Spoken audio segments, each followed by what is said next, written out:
Bonjour à tous, bienvenue pour cette nouvelle vidéo. Aujourd'hui des farceaux. Alors il nous faudra des blettes, 2 œufs, un verre de lait, un verre de farine, sel, poivre, ail et des raisins secs. Alors on va commencer par enlever la côte, donc le blanc, et garder le vert. Alors les farceaux, pour l'histoire, c'est une recette traditionnelle aveyronnaise, propre un peu à chaque ferme. Alors nous, c'est une recette qu'on fait avec des raisins secs, c'est une recette qui vient de la famille de ma femme. Alors, les côtes de blettes, on va les mettre de côté, on fera une prochaine recette avec. Là, ce qui nous intéresse aujourd'hui, c'est le verre. Alors, on récupère proprement le verre, tout simplement. On longe, très simple. Voilà, on se fait toutes les côtes. Ensuite, on va prendre un cul de poule, on va se casser les œufs.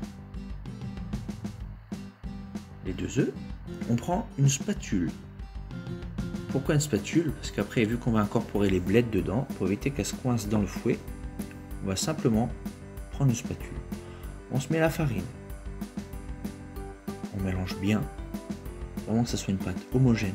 Vous allez voir, dans l'idée, c'est un peu comme une pâte à crêpes, sans sucre, vous voyez, un peu plus épaisse. On va dire même peut-être plus vers une pâte à beignet.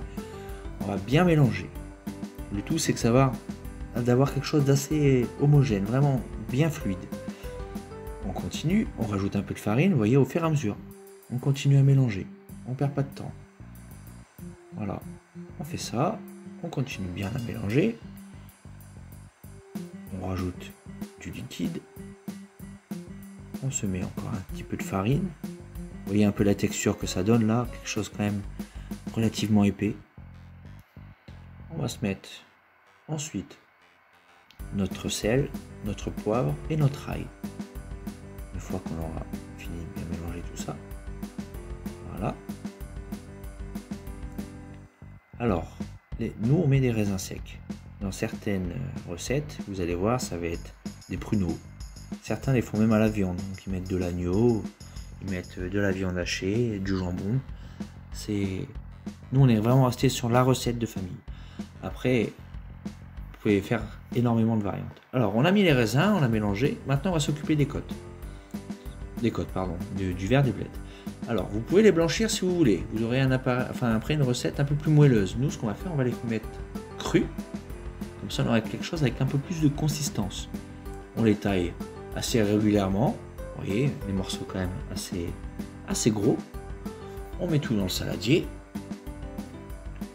Vous voyez là après l'histoire de la spatule, comme ça après avec le fouet ça évite que ça se rentre en travers. Alors voilà, on taille en deux, en morceaux. Une fois qu'on a fini, on va se lancer après sur la cuisson. Tout simplement. Vous allez voir, c'est vraiment une recette facile et c'est très bon ça à manger parce que ça peut se manger en entrée, vous pouvez manger ça en plat qui sert de garniture, chaud, froid, c'est vraiment... On peut partir sur beaucoup de choses avec ça, vraiment beaucoup de choses. On mélange bien, vous voyez, il faut vraiment qu'il y ait de la pâte qui enrobe vraiment tous les morceaux de blettes. Ça, vous aurez vraiment une cuisson vraiment parfaite. Alors, à côté de ça, on va se préparer une poêle. On va se mettre de l'huile. Alors il faut quand même pas mal d'huile, vous allez voir. Alors beaucoup d'huile, pourquoi? Parce que l'appareil et les blettes vont quand même absorber beaucoup d'huile. Vous allez voir, regardez, on en met quand même pas mal. Et à côté, on va se préparer une petite assiette avec un sopalin dessus pour justement, après cuisson, absorber l'excédent, pour éviter que ça soit trop gras.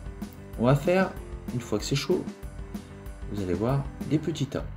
Hop. On pose tout simplement comme ça. Si vous voulez vraiment avoir quelque chose de plus régulier, prenez un cercle métallique, vous le mettez dedans, vous posez, vous aurez vraiment quelque chose de très rond. Nous après on reste sur la recette traditionnelle à se dire ok, faut que ça... C'est un plat qui tient encore, oui, c'est le plat des champs. Hop, on pose ça comme ça. On va les cuire 2 à 3 minutes sur chaque face. Atteindre une légère coloration, vous allez voir, regardez. Là c'est blanc, on va laisser encore un peu cuire. Il faut qu'il y ait une coloration un peu brune. Regardez, lever, vous allez voir la différence avec avant, au bout de 3 minutes, un peu plus croustillant. Hop, on mélange, et ainsi de suite. 3 minutes sur votre face, et une fois que c'est cuit, assiette, papier absorbant, on assaisonne un peu avec du sel fin à la fin, et on est bon. Rien de compliqué. Vous pouvez les manger directement, les manger après, les réchauffer le lendemain, comme bon vous semble. Alors vous allez voir, une fois qu'on a fait ça, nous on va se les mettre sur l'assiette comme je vous le disais. Tout simplement. Voilà. Vous pouvez servir ça avec une viande. Regardez, vous faites un agneau à côté. Ça peut être très bon avec les raisins secs et tout ça, franchement. Je pense que c'est une bonne idée. Moi je l'ai fait et on se les a mangés le midi en garniture comme ça, c'était vraiment bien. Mis sur une assiette au milieu de la table, chacun se sert, c'est parfait. Vous voyez un peu aussi l'excédent d'huile du coup du papier, comme quoi c'est vraiment important de les éponger, sinon tout ça vous le mangez. Voilà, tout simple, posé sur la table, vous avez votre assiette présentée, votre garniture. Que demander de plus? En tout cas, j'espère que cette vidéo vous aura plu. On se retrouve bientôt pour une prochaine vidéo qui sera sur les côtes de blettes. À bientôt.